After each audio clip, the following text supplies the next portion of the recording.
थोड़ा पीछे हो नीचे नहीं बैठ पता क्या है का मशीन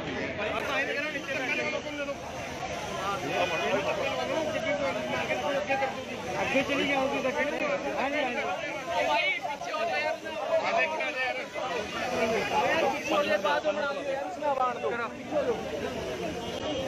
चंडीगढ़ दियां ने चंडीगढ़ मध्य मार्ग की तस्वीर देख सकते हो इस वक्त ये बहुत ही भयानक एक्सीडेंट मध्य मार्ग रोड पे हुआ है या अनाज मंडी के कोल महिला कांस्टेबल है जो इस वक्त महिला पुलिस अधिकारी है जो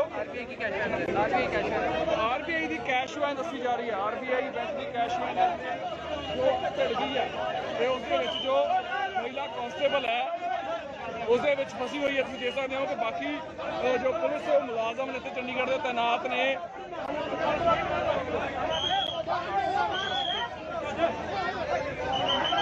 उसनू कढ़न की कोशिश कर रहे हैं तस्वीर तुम दिखा रहे हैं इस वक्त जो कांस्टेबल है हवा दी जा रही है इस वक्त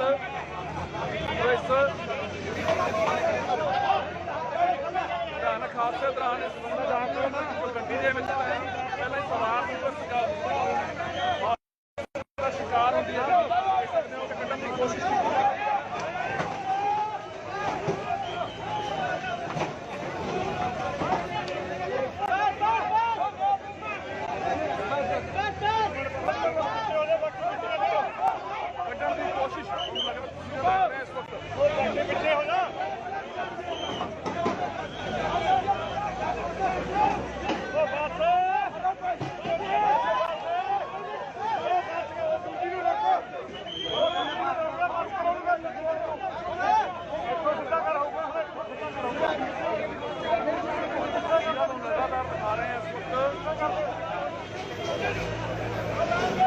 चंडीगढ़ के मध्य मार्ग की तस्वीर ने जो पुलिस मुलाजम जो महिला पुलिस मुलाजम गड्डी के कट्टन की कोशिश की जा रही है जेसीबी के नाल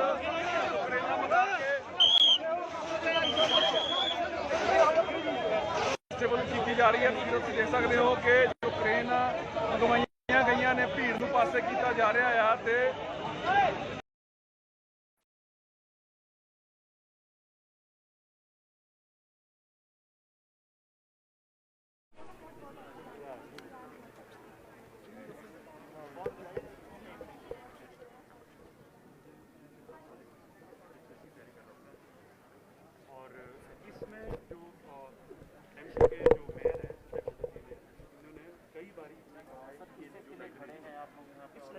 सर अपना घर बचाने, ये लाइब्रेरी हमारा घर है, ये हमारे सरकार को बचाने के लिए लाई है, क्योंकि यहीं से हमारी ज़िंदगी शुरू होती है।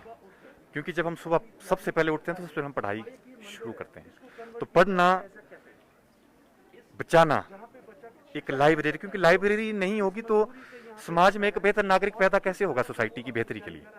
तो इसलिए लाइब्रेरीज को बचाना, इसलिए हम अपने घर को बचाने के लिए यहाँ पे खड़े हैं। ये हमारा सबसे बड़ा एजेंडा है।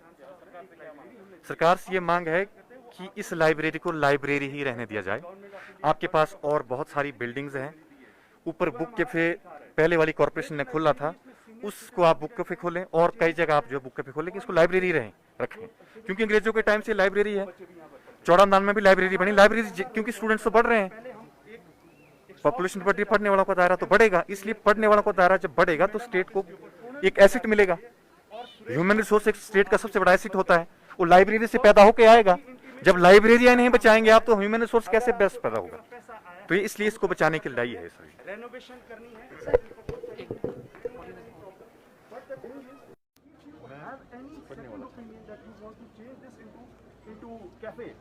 We will protest and we will sit on your near to your office and we'll agitate like कि आपको इससे पहले इस चीज का कभी भी ज्ञात नहीं होगा कि बच्चों की पावर क्या होगी और बच्चे किस तरह से अपनी शिक्षा के लिए रात दिन नहीं।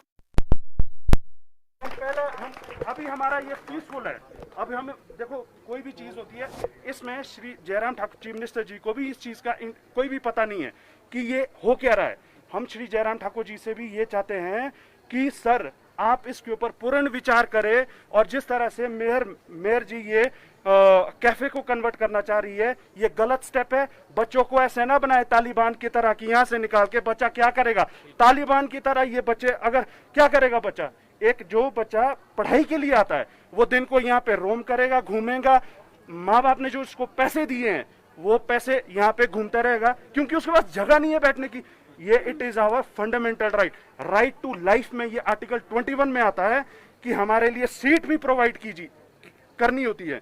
और हम ये चाहते हैं सरकार से, सुरेश भारद्वाज जी से भी और मेयर जी से भी कि आप इसके ऊपर पूर्ण विचार कीजिए, गलत स्टेप मत लीजिए। बच्चों का भविष्य ऐसा ना करें आप तालिबान की तरह, आप इस तरह से नेगेटिविटी ना फैलाए। और ये पॉजिटिव तरीके, ये देखिए हमारे बीच ये हमारे बुजुर्ग हैं, न्यूज़पेपर पढ़ने आते हैं, जिनका बहुत ज्यादा रोल रहता है कि लाइब्रेरी में सुबह आ जाते हैं 8 बजे और शाम को 7:45 बजे तक ये न्यूज़पेपर पढ़ते हैं। और इन लोगों ने भी आज हमारे लिए कहा कि हम बेटे आप लोगों के साथ है।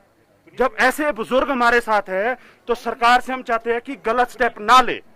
चलिए आइए हम बात करेंगे, काफी बुजुर्ग हैं हमारे साथ, आपसे जानना उनसे चाहेंगे जानेंगे। कि जब सर इस कितने तरह टाइम की से आप यहाँ पे चीजें- आ रहे हैं सर? नहीं, मैं पैदा यहीं हुआ हूँ, मैं तो सिटीजन ही शिमले का हूँ, यहीं का। मैं तो आप ये जब लाइब्रेरी के पीछे पड़े रहते हैं, कभी वहाँ से हटा कभी यहाँ से हटा, क्या मजाक है ये, क्या मजाक है? अरे पढ़ने दो, स्टूडेंट आ रहे हैं पढ़ने दो, एनलाइटनमेंट है फ्यूचर की एनलाइटनमेंट है। ये नहीं कि डार्क क्लास में फिर रहे और वो कहावतों में बिलीव कर रहे हैं, वो नहीं है। पढ़ने दो इनको स्टडी करने दो। क्या फजूल की बातें लाइब्रेरी के पीछे पड़ रहे, और कुछ नहीं मिलता है इनको, और कुछ नहीं मिलता।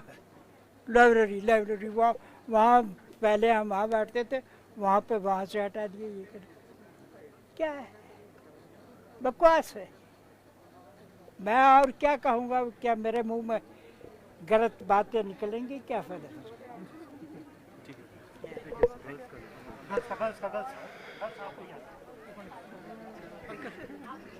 कितने समय से आप यहाँ पर लाइब्रेरी में आ रही हैं?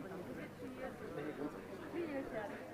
ये जानना चाहिए कितना कन्वीनियंट आपके लिए ये था कि इस पर यहाँ पर आप लाइब्रेरी आ रही थी, आराम से बैठ पा रही थी, अपने जो एग्जाम्स की तैयारी है वो यहाँ पर कर, और सडनली आपको ऐसे पता चलता है कि अब लाइब्रेरी बंद होने वाली है और कैसे खत्म हो रहा है? यस मैम, इसके लिए मैं बोलना चाहूँगी, पहले ही पर विधानसभा में सीट्स नहीं मिलती है, इस वजह से हम यहाँ पर आ रहे हैं और अभी से भी बंद करना चाह रहे हैं ये लोग। जी आगे आपका क्या रहेगा इस चीज़ को लेकर? मेरे यही राय है कि इसे बंद ना किया जाए, क्योंकि स्टूडेंट्स बहुत स्ट्रगल कर रहा है, किस तरह से आ रहा है यहाँ पे, इससे तो ये मतलब कि है नहीं है इन लोगों को पता। जी, जब यहाँ पर रेनोवेशन का काम हुआ था तो क्या आपने किया गया था जब स्टूडेंट्स यहाँ पर आ रहे हैं कि यहाँ पर लाइब्रेरी को ठीक करने के लिए क्या कैफ़े खुलने की कोई बात नहीं थी? नो मैम, ऐसा तो कुछ पता नहीं था। और कितने समय बाद यहाँ पर कोविड के बाद ये जो लाइब्रेरी है कोविड के बाद हो गए कोई 2-3 साल हो गए। ये तस्वीर हम आपको दिखा रहे हैं राजनीतिक विषय नहीं है बाहर कोई वो नहीं है, मतलब ये सारा नहीं मतलब यहाँ पे टाइम लगता है तो यहाँ आ जाते हैं। आप आपसे जानना चाहेंगे कि आप कितने सालों से यहाँ पर लाइब्रेरी में आ रही हैं और सडनली इस तरह का यहाँ पर अगर आपको मना किया जाता है कि आप कैसे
किसी की पढ़ाई गवर्नमेंट में भी अरे इनका प्राइवेट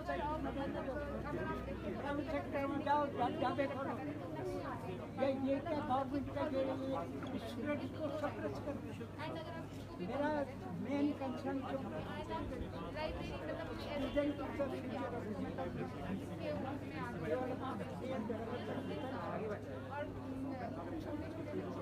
आपको कितना समय हो चुका है लाइब्रेरी में आते जाते?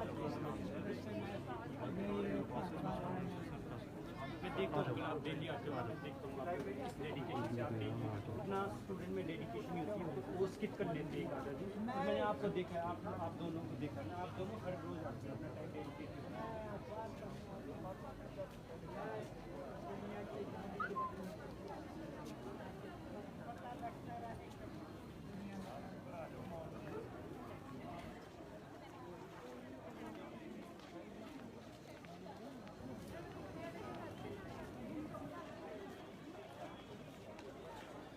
क्या हाल है सर?